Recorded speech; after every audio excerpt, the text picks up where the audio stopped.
ऐसा शिप जिसका कोई भी मालिक जिंदा नहीं बचा। इसे इतिहास का सबसे श्रापित शिप माना जाता है। ये कोई कहानी नहीं बल्कि इंसानों के साथ हुई सच्ची घटना है। जिस किसी ने भी इस शिप को खरीदा उसकी ऐसी मौत हुई जिसे काफी दर्दनाक और भयानक मौत का सामना करना पड़ा। ये कहानी सुनकर ही आपकी रूह कांप जाएगी। तो आइए शुरू करते हैं आज के हॉरर शिप की कहानी को।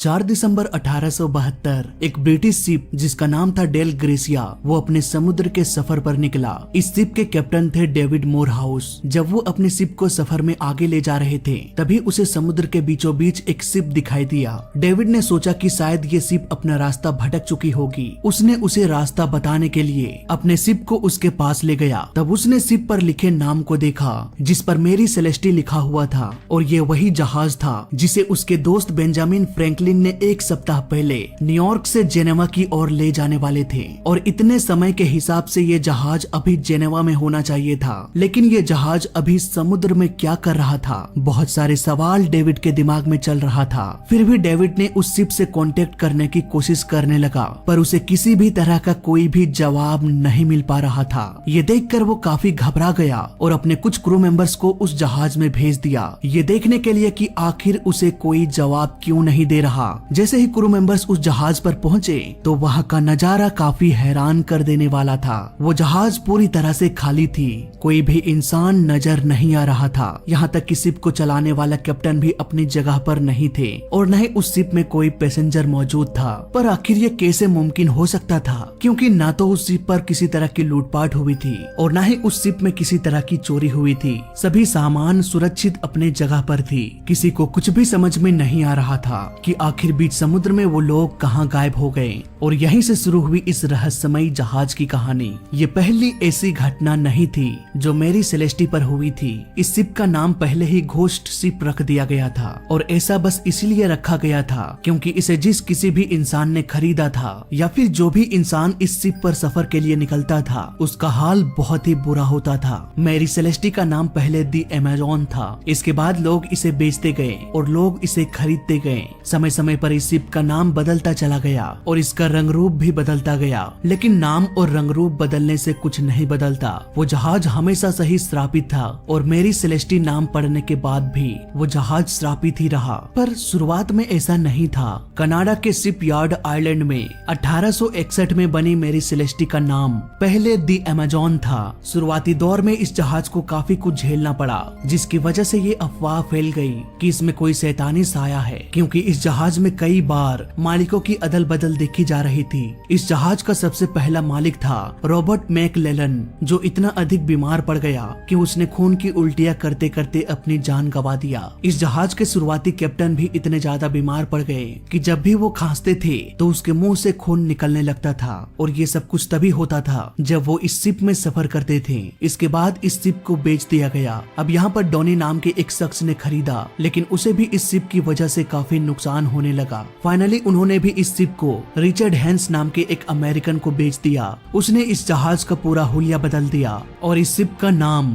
द अमेजोन से मेरी सेलेस्टी रख दिया गया। लेकिन नाम और रंग रूप बदलने के बाद भी इस जहाज से काली शक्तियों का साया नहीं गया, क्योंकि कुछ ही दिन बाद रिचर्ड को इस शिप से इतना अधिक नुकसान हो गया कि उन्होंने भी इस शिप को बेंजामिन ब्रिक्स नाम के एक कैप्टन को बेच दिया। तो कुल मिलाकर बात ये थी कि जो कोई भी इंसान इस शिप को खरीदता वो मारा जाता या फिर उसे ये शिप बेचना पड़ जाता, क्योंकि इस शिप की वजह से उसे इतना नुकसान हो जाता था कि वो पूरी तरह से कंगाल हो जाता। ये वही बेंजामिन थे जो मेरी सेलेस्टी से गायब हो गए थे। दरअसल 7 नवंबर 1872 को कैप्टन बेंजामिन ब्रिक्स और उनकी पत्नी और 2 साल की बेटी और 7 क्रू मेंबर्स के साथ जेनेवा के लिए निकले थे। इस शिप में 1700 बैरल अल्कोहल और बहुत सारा खाना पीना मौजूद था। इसे खा पी कर वो 6 महीनों तक समुद्र में गुजार सकते थे। उनके शिप पर जो सामान मौजूद था उसकी कुल कीमत $35,000 थी और ये उस समय के हिसाब से बहुत अधिक था। लेकिन 4 दिसंबर 1872 को ये शिप ईस्टर्न अटलांटिक में तैरता हुआ दिखाई दिया। इस शिप में कोई भी इंसान मौजूद नहीं था। पर आखिर ये कैसे संभव हो सकता था कि कैप्टन सहित एक साथ सभी क्रू मेंबर्स गायब हो जाए, जबकि ना तो कोई इस शिप में किसी तरह की घटना हुई थी और ना ही कोई लूटपाट होने की कोई खबर हुई थी। खैर एक्चुअल में क्या हुआ था ये तो किसी को भी नहीं पता। लेकिन संभावनाएं बहुत कुछ हो सकती थी, जैसे कि उस समय के नियमों के अनुसार, जैसे कि उस समय समुद्र में अगर कोई लापता या लावारिस शिप मिलता था तो उसे किनारे तक ले जाकर गवर्नमेंट को सौंपने पर उस शिप का जितना वैल्यू होता था उसका आधा हिस्सा उसे दे दिया जाता था। इसलिए हो सकता था कि उसने पैसों के लालच में अपने दोस्त सहित सभी को मारकर उस शिप को लावारिस बताकर गवर्नमेंट को सौंप दिया गया होगा। इसमें उसे ढेर सारा पैसा मिला होगा। लेकिन अगर मोरहाउस इतना ही लालची होता तो वो पूरा का पूरा शिप अपने अंडर रख सकता था और उसमें मौजूद 35,000 का सारा सामान भी रख सकता था। लेकिन हो सकता है कि मोरहाउस ने ये सोचा होगा कि अगर हम पूरा का पूरा शिप अपने अंडर में रख लेंगे तो हो सकता है कि पुलिस इन्वेस्टिगेशन में फंस सकते हैं। इसलिए मोरहाउस ने चुपचाप शिप को गवर्नमेंट के हाथों सौंप दिया और अपने हिस्से का रकम गवर्नमेंट से ले लिया। हालांकि इसका कोई भी पुख्ता सबूत किसी के पास भी नहीं है कि मोरहाउस ने सभी पैसेंजर्स को मारा होगा। लेकिन यहीं पर इस जहाज का श्राप खत्म नहीं हुआ, ये आगे भी जारी रहा, क्योंकि जब उसने ये शिप गवर्नमेंट को सौंपा तब गवर्नमेंट ने शिप को नीलामी पर लगा दिया। इसके बाद लॉरेन नाम के एक शख्स ने खरीद लिया, लेकिन बेचारा लॉरेन भी 3 महीने के भीतर अजीब बीमारी से मारा गया। अब या तो लोग इस शिप को खरीदने के बाद बीमार पड़ जाते थे या फिर बीमार लोग ही इस शिप को खरीदते थे, ये तो ऊपर वाला ही जाने। लॉरेन के मरने के बाद इस शिप को पूरी तरह से श्रापित माना जाने लगा, इसलिए कोई भी इंसान अब इस शिप को खरीदने की हिम्मत नहीं करता था और ये जहाज इसी तरह 6 सालों तक पड़ा रहा। 6 सालों बाद कैप्टन जॉन पार्कर ने अपना दिमाग लगाया और अपने 2 दोस्तों के साथ इस शिप को मिलकर खरीद लिया। दोनों मिलकर करीब 30,000 का इंश्योरेंस करवा लिया। दरअसल जॉन पार्कर और उनके दोस्तों का ये प्लान था कि जहाज का इंश्योरेंस कराने के 2 महीने बाद इस जहाज को समुद्र के बीच आग लगाकर इंश्योरेंस का पूरा पैसा अपने नाम कर लेंगे। लेकिन शायद कैप्टन जॉन पार्कर ये भूल चुके थे कि ये एक श्रापित जहाज थी जो आज तक किसी को भी अपने श्राप से बचने नहीं दिया। तो भला जॉन और उसके दोस्त कैसे बच सकते थे? प्लान के मुताबिक दोनों ने शिप को समुद्र के बीच ले जाकर आग लगा दिया। जहाज पूरी तरह से जलकर समुद्र में खाक हो गया और उसका आखिरी मालिक बना कैप्टन जॉन पार्कर, जिस पर उस जहाज का श्राप लगा। इंश्योरेंस कंपनी ने पूरे मामले का जांच किया और जॉन पार्कर को $1 भी नहीं दिया। इवन उस पर इल्जाम लग गया फ्रॉड करने का। बेचारा जॉन पार्कर के पास जो भी पैसा बचा था